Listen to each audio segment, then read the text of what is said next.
Hey Capricorn, it's Angelica. I'm here to do your weekly reading. I do apologize, your reading is up a lot later than I wanted. I did have an allergic reaction. My lips were so swollen that my speech was slurred. My top lip is still a little puffy, so excuse me if I get a little tongue-tied. Mercury is in Gemini now, so hopefully that will help me out. I pulled an oracle card for you. We ended up getting 2. I pulled your 4-card spread. We ended up getting a 5th card, so the Capricorns are being extra, so that's cool with me. Okay, first oracle card, the Age of Light. You've been training for this for lifetimes. This card talks about being confident and secure in your path moving forward. It's like maybe you're being called to do something, but you kind of feel a little nervous, maybe a little anxious about moving forward, but you've already been training for this. Like, you got this in the bag. Just trust the process, trust your own intuition, trust your discernment. Like, God got you, your ancestors got you, the universe got your back. Don't worry, you got this. The next card that you got is Unbound, releasing soul patterns, contracts, and past lives.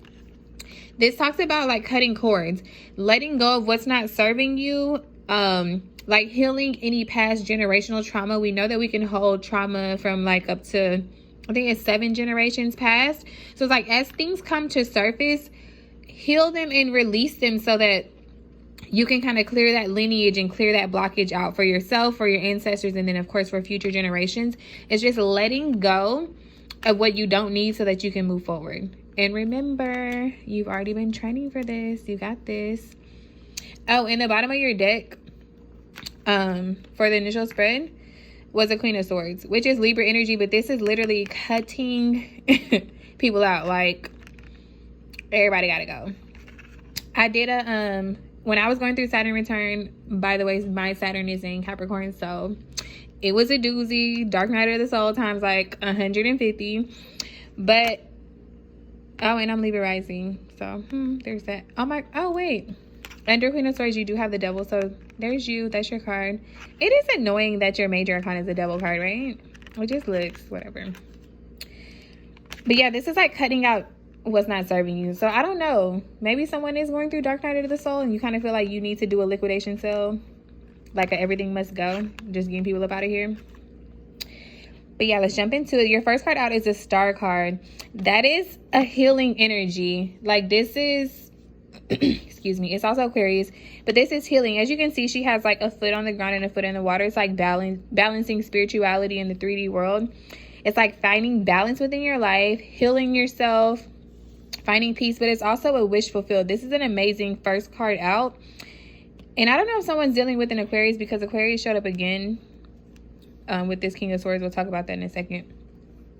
But this is a healing energy. It's like you need to heal whatever comes to surface. Like, I don't know if it's past childhood trauma or just like what we would consider character flaws, but it's really like things that we just need to work on within ourselves. Everyone has something, you know. The next card out is 4 of Swords. This is like surrendering, like releasing. Sometimes it can be seen as like giving up on something, but it's like a surrender to something. Just like if you've been kind of like a control freak, no offense Capricorn, but if you've been a control freak, it's kind of like letting go and letting things play out the way they're intended to, like not being so stuck and so rigid on your plan and expecting things to go exactly how you want them to. The next card out is the Tower. Talk about release. The Tower is something coming tumbling down. Sometimes it's unforeseen or unexpected. I feel like in this situation, you actually want this to come down. Like, you kind of bring the Tower down. But it's like tearing whatever this structure down, whatever this foundation is down. It's like some rocky foundation that needs to come down. It's like an old building, like a dilapidated building that needs to come down. Like, it needs to be bulldozed so that we can start fresh and build something new. Not gentrification, but like in a good way, you know.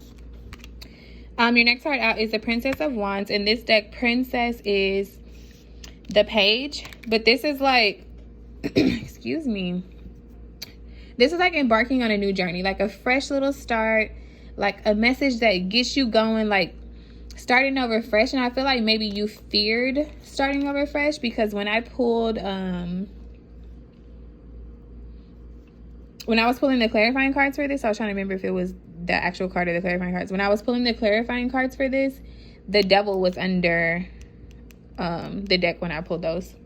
So like I feel like there may have been some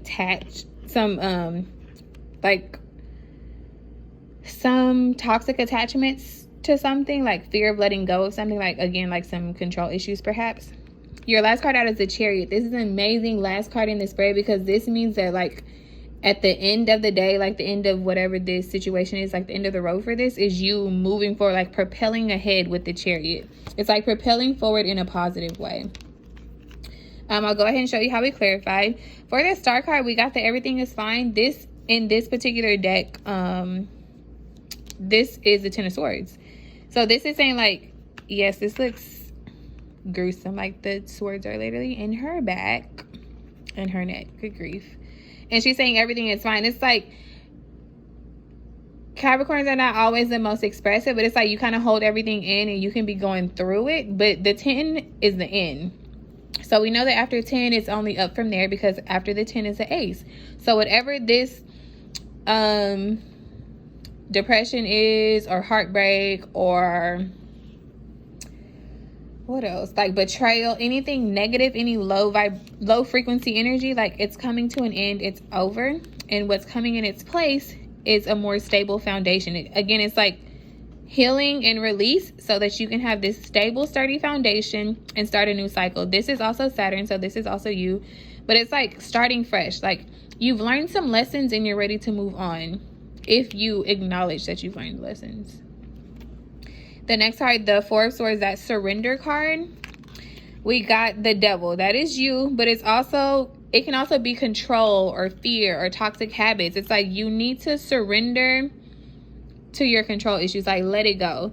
The King of Swords here, this Aquarius, that's why I ask, I'm like, is someone dealing with Aquarius? It shows up twice. Maybe you have a strong Aquarius placement. But this is using, this is like a head over heart decision. So it's like, maybe this is difficult for you. Maybe like your heart is really set on something, and as an earth sign, it's like you know what you want, like since birth. It's like you kind of get stuck. It's hard for people to persuade you, but it's like head over heart here. Like even if it hurts a little, even if it's something that you don't want to do, it's like deep down you kind of know, like based on your intuition and your own discernment, what's best for you, and you need to go with it, like cut it out. Even this King of Swords, the bottom of your deck was the Queen of Swords. Like we know that this energy, like this air sign energy, like cutting the BS, like you need to utilize that. The Tower, this unexpected, unforeseen major event. I don't think it's that unforeseen. It's that unforeseen for you because we have the King of Wands, and I clarified this is an action-oriented person. I think you initiate the Tower. Like you bring it down. Like you know what needs to go. You know what needs to end. So you're going to do it. So kudos to you. For this Princess of Wands, this fresh little start, when I got it, it was a Four of Cups, which is kind of like a discontent. Even her hoodie says over it. It's like, I feel like even with the Seven of Cups, I feel like you fear, it's like FOMO, like fear of missing out. It's like some things you don't want to let go because it's like, could it get better? Like, am I making the right decision? It's like so many options. Like, should I do it this way or that way? It's like, no, you know what to do. Just do it. Like, don't overthink this. Excuse me. I'm sorry, y'all. I low-key can't breathe. The last card out is the Chariot. When I clarified the Chariot, we got the Seven of Wands. So there you go. Being resistant. Don't fight the change, honey. Don't fight the forward movement because you know it's coming when you let go. The Ten of Pentacles, clearly abundant energy. Like that's abundance, blessings, stability. It's like everything, you know, like you're a Capricorn. Ten of Pentacles, like that's all the pentacles. A Capricorn wants all the pentacles, trust me. And then you have Ace of Cups. So that could be a new love offer for you, like someone that's in alignment with you. Like this is handed to you from the heavens. Like the hand is coming out of the cloud.